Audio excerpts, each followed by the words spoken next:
but thought our guys, handled a quiet bus ride home. A lot of pain in the end of that game. But the key to a Sunday is learning from yesterday's mistakes and turning the page. So with a short bye week, that's a short game week, we got to really do a better job of that. So we basically met with them, showed them some things that were positive. Obviously started the game on a positive note offensively to have them play, gain that kind of yards. Obviously would have loved to come away with points, but we did start the game with a scoring opportunity. Defensively started pretty well, put in some tough positions and overcame that moment. But obviously a lot of things we needed to correct, especially in that second half. So from an injury standpoint, I think Reggie, he did practice last week, earlier in the week, didn't feel great Thursday, Friday, let the game time decision on Saturday play out. The plan is tomorrow he'll be with us for practice. Our first practice of the week will be tomorrow. We'll go through a walkthrough tonight, but it won't be full speed, so he'll be able to take place in that. Zai hopefully will as well. Zai and Geske are both a work in progress to see where they get for the weekend. But other than that, there were some guys that played in the game that were a little banged up. They got through it pretty good overall, so really shouldn't be any issues other than that. Nebraska is very similar to our situation. They're 2-3, identical records actually. Both of us have 2 losses in conference play, so there's a lot of different variables going into it, but I think this week is a lot about us. Obviously Nebraska and what they've accomplished. Played a couple different quarterbacks. They're playing really good on defense. A very difficult challenge, and then Friday night with a short week is one that we've already done this year, so we kind of really, I spent yesterday a lot of time looking at what we did in that Kansas prep, just the logistics of it. I didn't love the results, but more along the lines of preparation. So we're changing that up a little bit on our approach, either tonight, tomorrow, Wednesday, and Thursday before the game to go in from there. So with that, I'll open up for questions. But after the game, Isaiah Williamson said that one of your messages in the locker room was, we have to get better than any team in the country over the course of this week. How important, maybe it's too open of a question, but how important is this week for you guys? How important is the week? I think every week is important. I think when it comes after a loss, it just comes a little more scrutiny from the outside world, which is obviously part of the world we live in. So nothing different there. I think each week, what I can assure everybody is every Saturday, right, we play a game, and every Sunday, the way we go about our business is really the same. We're very hard on ourselves, very critical. It's just when it's after a loss, and you just hear it from multiple different levels as well. So I did make the comment to them. I was kind of stressing the importance of the week more than anything, just that. But I believe that obviously we're a 2-3 football team that doesn't like where we're at, but it is a fact of the case. So I think if we don't have that approach, I would be doing an injustice to them. Coach, not taking anything away from your opponents, but how much do you feel like you're beating yourself as opposed to opponents? Yeah, it's a good point. I think one of the things you guys have routinely heard me say: more games are lost than won. And the key ingredient to losing that we stress to our players from the first day I got here to where we are today are penalties, mental errors, and turnovers. And the NCAA. Because the mental error is not really a statistic in the NCAA football manual, but penalties and turnovers are, and we're not very good in those two. So I think our guys understand the importance of that. The second thing we probably pride ourselves on is being tough, smart, dependable, and that has to be a resilient part of our program. The way we recruit, the way we coach, the way that we obviously play the game is a big part of that. And I think those two elements right there together are really what's missing from us. Really tried to stress consistency last week. Obviously we're still down 16-13 to half. We spotted them a 6-point off that turnover. You're in the game that I feel is a very winnable game, and to this point, like to replay it back on Sunday, even kind of manifest that more than ever. Just the ability to take place and make critical plays when they happen. We as coaches have to be really hard on ourselves about what we're asking our guys to do, but I do think what we've done. We played some good teams, played some good opponents, but that was a 1-3 football team that we lost to, right? So we can't ignore that, and obviously move forward into a game plan against Nebraska. Coach, you've got a good set of commits so far at this point. When you struggle like this, do you hear from those players? Do you reach out to them, going to say, "Yeah, we're fine"? How do you interact with the players when you're in this situation? Yeah, I think in recruiting, much like you do with your own players, once you get a commitment from a player, you kind of treat them as though you're part of your program. Sure. I would say that as coaches in general, Sunday night I think recruiting calls are made quite a bit, but Monday, Tuesday, you kind of focus on where you're at. For me personally, I reach out to a lot of guys Wednesday, Thursday. I think last week on that Thursday night, there were we have 18 committed guys. I believe I talked to 13 or 14 that night. Just sit there for about a 2-hour window and just talk. I really like where our guys are at. We'll be getting into a bye week here in a couple weeks where we traditionally have gone out and seen those guys, but by NCAA rules you can't do it. But I think one of the reasons we've been able to have some success here over the last 2 years is because of the momentum we've gained in recruiting and going after the right type of guys that want to come to Illinois with a chip on their shoulder, and I don't really see that changing. Is the comments different than a year ago when you're, off to a great start, winning all those games? Was the tone similar or different? No, last year we started out 1-1, if you remember, right? And I talked to them pretty much every week. So I just think as a coach, through 15 years in this business, you understand the highs and the lows. You persevere through the lows and try to ride the highs. But I think each call and each person, each player is an individual scenario.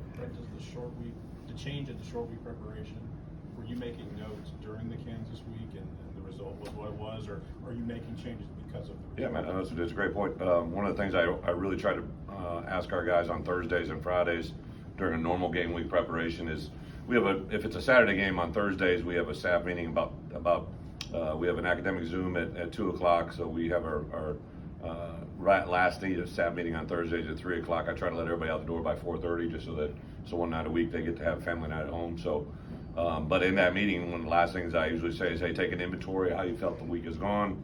How do you feel Sunday, Monday, Tuesday, Wednesday, Thursday went? Make a note of it for yourself, but also for me, like anything we feel we can adjust, adapt. I literally had a meeting with Tank about an hour ago. We meet literally every day, just kind of, he had an early lifting group today because today is a work day for us. Usually Monday's a day off, but we had our entire roster in this morning for a lift this morning at 8:30, 9:30, and then we have them over this evening. So Tank and I are in constant dialogue, just kind of, hey, where are they at? Not just from his standpoint, he's a strength coach, but he's got a really good pulse on our guys mentally. I talk routinely every day with Jeremy Bush, who's our head trainer. Leah's our nutritionist. Anybody that touches our players, I talk probably more than any other head coach, I would imagine. Mike Maziart's our academic coordinator, and literally I have a constant dialogue with him. Anybody that has a pulse or a beat with our players, I want to have a conversation with them what our guys are like. As you said, you worked through Zai and Geski's availability. Is there any thought to move Isaiah Adams back in, or do you feel like right tackle's a spot that fits for you guys? Yeah, as of right now, no. We since literally week one, we've got a lot of conversations. I think Isaiah just played his best game at right tackle. Julian by far. One of the things that gets lost in a loss is players that played well. Julian Pearl played extremely well at left tackle. And a guy like Dylan Rosiak played pretty good at inside linebacker. So there's some guys that probably played really good football that we tend to ignore, and Isaiah took a step in the right direction for sure. I think for us, competitively, we're trying to get our 5 best on the field, and obviously Zai and Geski, one of the downfalls to Saturday was Geski at that point was probably having the best game of his time. He got injured early in the game, tried to come back in, played a little bit, I think wasn't full go, and then ultimately had to get pulled. So the downfall to that is he's a guy that was starting to play really well. Coach, ideally, what would you like to be known for offensively, and is that a conversation that's ongoing with Coach Lenny? Yeah, I think every year your offense takes on, the demeanor of that year. Obviously last year, I think on the forefront of it, we probably felt really good about, Chase. The year before he had scratched the surface of a 1,000-yard season, but we lost the quarterback that we had called our starter, right? And then had Tommy DeVito coming in, so you really didn't know what he had played. We knew he was going to be the starter, probably coming out of spring ball. But want to give you guys some discussion topics to talk about, right? So kind of like this year, I think coming out of the spring game, we had an idea that Luke was going to be our quarterback. Thought that Reggie and Josh would be a combination platter for our tailback. Thought we had a group of receivers in Isaiah, Casey, and Pat that we felt probably were pretty good players at the tight end position. Tip, we had added Tanner Arkin, but I really thought that Henry Boyer and Griffin Moore were going to do some things for us at tight end. And then the offensive lines, I missed the entire spring, so we didn't have him in the lineup, and we were trying to work our way through. We thought we had a couple players that possibly could join us in the fall. That didn't materialize. So the work in progress was probably the offensive line, and I think that's probably stayed true. For us going into Game 6, I definitely understand the question. Our offensive identity, probably hasn't come out. I think there's an idea of what we want it to be, but it's definitely a conversation that Barry and I, and the offense staff and our players really. I think the one enlightening thing to me yesterday was not just offensively, defensive, special teams, just the guys that I've talked to, the guys I've met with individually, the guys that voice themselves not only during the game but after the game. There's a genuine appreciation for them that they want to play better, right? I think there's not a lot I can say other than I know a lot of people hang on the ebb and flow of our program on a weekly basis, and I appreciate that, and I love that. Part of what makes our job great.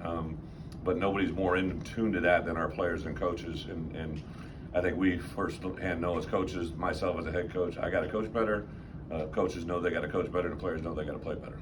Last year after the Michigan, or I guess before the Michigan game, after the back-to-back losses, you talked about player leadership and what you got from your captains that week and how you could tell things were, being taken. Yeah. Can you share anything after these two losses Yeah, about I kind of keep. I know you understand where I'm coming from. We keep some of that stuff in house, but I have heard from literally immediately after the game to on a bus ride home to players speaking yesterday that there's definitely I think the guys that we would foresee as leaders, guys that were elected to those positions, have taken on a leadership role probably more than I have at any point this season. So I think that's a positive step in the right direction. Kind of excited to get out here on the lights tonight and see exactly where they're at. But I've said this before, like everybody concentrates on the players you lose. For me, what I've learned in 15 years, it's a lot of times it's the voices you lose, right? And sometimes players can be a little bit more easily replaced than a voice, right? Like I don't think people understand how valuable it is for a person to say the right thing at the right time to the right person in the most appropriate way, right? Because I always used to get frustrated when I was a young player. I'm like, that coach treats me different, or that coach treats that player different. And I always say coaches they do play favorites. They play the guy that gives the best chance for their players to have success, right? My responsibility when I was an inside linebacker coach was to put the two best inside backers on the field. They gave the other 9 guys a chance to be successful. I learned that from Hayden Fry and really took that approach all the way through. When I was a coordinator, I needed to put the best 11 defensive players on the field that gave our chance to be successful. It may mean moving a player off the field at certain times, moving them to a different position, but your responsibility is to put the best 11 on any given play to make success. And I think that's a challenge as a coach, and for as a player to understand that same thing, reciprocal of that, is a big deal. With this week's prep, what's different about Nebraska under the new coach Matt Rule than what you've prepared for before? Yeah, I think good question. The obvious things are obviously the changes that have taken place schematically, offense, defense, special teams. They got new people in new positions. There's new schemes, and then offensively, there's a difference in quarterbacks between the first couple of games and the last couple. Defensively, they're very aggressive, multiple special teams. A guy that's got a vast number of experience. They've kind of done some different things schematically in special teams as well. So all 3 phases present different scheme options, but it's about how you play the game. But obviously personnel changes year over year, but it seems like last year we saw more short yardage, like sneaks or like under center. Yeah. Is that something that you guys just don't feel is a match with this personnel? I just don't know that we've seen it. Yeah, no, great question. I think overall, the QB sneak a year ago was probably something Tommy felt really good with. It's just something that wasn't as good a feeling as we have this year. I've learned this in my 15 years in the business. Probably one of the most decorated quarterbacks I ever coached was Russell Wilson. In his college football career with me, he had one quarterback sneak that ended up in a fumble, and we never saw it again. But we were pretty good, right? So, I understand what you're asking. I think part of your point is, define identity. It's in all phases of offense. It's not just first down, second down, third down. It's in short yardage. It's a goal line. It's in 2-minute, end of half, end of game. You got to find an identity in all those phases, which is a little bit easier said than done. Special teams wise, are kick returns, is that a judgment call by the returner out there, just in terms of where Nope. to go? It's a game plan decision first off, right, and then a little bit based on wind conditions. A little bit unique in the fact of what we saw Saturday. When we first went out there, the wind was blowing a certain direction. Literally by the time we came back out after the coin toss, it flipped and gone the other way. So we got to stay on top of it and in which way we're kicking the ball and also receiving. And then I would say that each return game in the punt return and kick return is given a parameter of what they need to do to to take the ball as a fair catch and move forward. Bret, with some uncertainty, I guess, health-wise with the offensive line, does it change potentially that pool of players you talked about you want to be able to draw on at the offensive line? Are there guys you consider pulling up from the Devo into the second team or whatever? Yeah. I get the question, but kind of like what we said earlier, I think you have to go into each week with an idea of who's healthy. Right now, if I don't have Zion and Geske, that means 2 new people are added in the lineup just by default. So I think as you go through this week, a little bit determines on what guys are available, who's available to play, and obviously what gives us the best chance. But you always look at, we travel anywhere from 10 to 12 players on the offensive line. I don't think there's going to be anybody that comes outside of that circle because we have already traveled, 3 guys that are kind of, Brandon Henderson being the most prevalent, and TJ McMillan, who are the only guys that are redshirt, could redshirt but play, and those guys have been in every game. A lot of the conversation in the offseason was more pass rush value from the outside backers, which is part of the reason to hire Charlie. How do you feel like that's manifested through these first games? Well, we haven't probably gotten consistent pass rush, as a whole through the first 5 games, but I do think as a point of emphasis, unfortunately, we had, Alec wasn't full strength last week. He did play in the game, but he's good now. But he was the guy that we didn't know if we were going to have. That brought, I'm sure you probably saw, Zeke was out there for the first time, extended action. So we were a little bit thin, and then us just schematically, we had to adjust a little bit defensively just because we weren't sure we were going to have enough bodies at the outside backer position. But everybody's back to full strength now. I think Seth, Gabe Backus, and Alec Bryan, and then a little bit of Zeke to Jared Beatty, and maybe the defensive line in general. We began to pressure the passer a little bit better on Saturday. Obviously came with a couple of huge stabs, did a couple things on 3rd down. Josh Kreutz got that huge play. That was the hair of a chinny chin chin being a safety. So I like the step in the direction that we made. Defensively, is obviously the score, but I made 3 decisions that we just needed to have the ball in our offensive hand. I knew we were down by 3 scores. It made no sense to do anything but try to get a first down in the situation we're in, but that gave the defense the short end of the field on 2 occasions specifically, and then obviously the scoop and score 7 points is no way to spot. Can't spot an offense 3 touchdowns and expect them winning games. With the Reggie Love presumably coming back, do you still see, with Reggie coming back, do you still see a role for Caden Fagan? Can he still help you? Yeah, I said Reggie, we're going to hopefully get him back. We'll see where he's at as it goes. I think Caden Fagan, through 4 games or 5 games now, has definitely shown the value that he brings. He's an exciting player. I think he's fitting more and more comfortable and feeling better and better about where he is. And I thought the last 2 weeks in particular, he felt really good in all situations.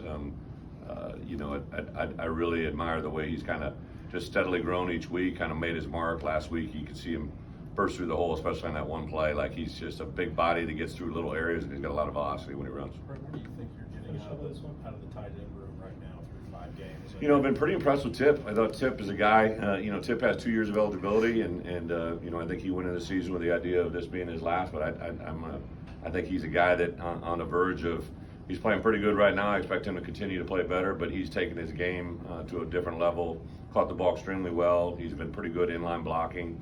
I've used him a lot on movement stuff. Griffin Moore brings an element that I think is really good. There was a play there that I thought he had a chance on 3rd down. He got tugged on the coattail twice that prevented a play from happening, but I really like what he brings to the game. And then Henry Boyer, Henry missed most of fall camp.